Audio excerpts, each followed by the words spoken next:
고 이해람 중사의 성추행 사건 수사를 부실하게 했다는 이유로 징계를 받았던 군 검사가 이에 불복해 소송을 냈지만 받아들여지지 않았습니다. 이 징계 사유가 마땅하다는 게 법원의 판단인데요.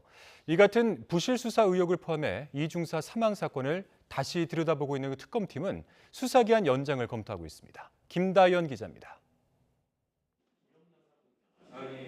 상관의 성추행과 2차 가해에 시달리던 고 이해람 공군 중사의 극단적 선택은 부실한 초동수사 논란으로 이어졌습니다.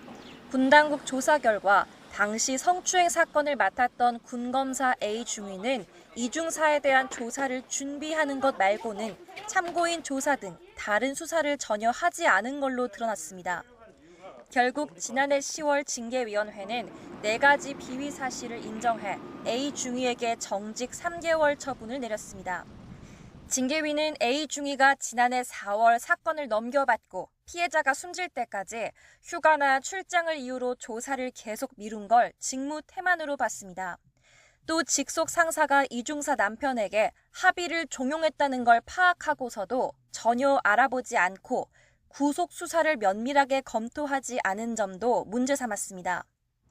A 중위는 처분 수위가 지나치다며 소송까지 냈는데 법원도 징계가 마땅하다고 판단했습니다.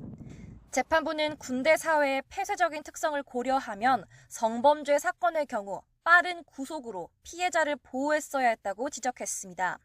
그러면서 A 중위가 부대의 안 유일한 군 검사로서 누구보다 직접적인 책임을 진다고 설명했습니다.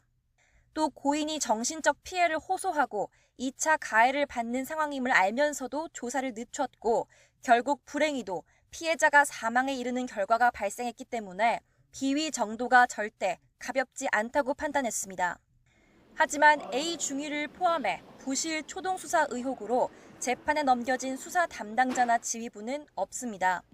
지난 6월 출범한 특검은 부실 수사뿐만 아니라 2차 가해와 사건 은폐 의혹을 함께 들여다보고 있습니다.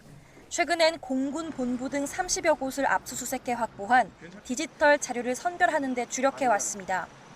하지만 1차 수사 기한이 10여일 앞으로 다가온 지금까지 전익수 공군 법무실장 등 의혹의 핵심 당사자들은 아직 부르지 못한 거로 알려져 수사 속도가 기대에 못 미친다는 우려가 나오고 있습니다. 대통령 승인을 받으면 수사 기한을 한 차례 30일 연장할 수 있는데 특검팀은 정상적으로 수사를 진행하고 있다며 연장 여부는 내부적으로 검토하고 있다고 설명했습니다.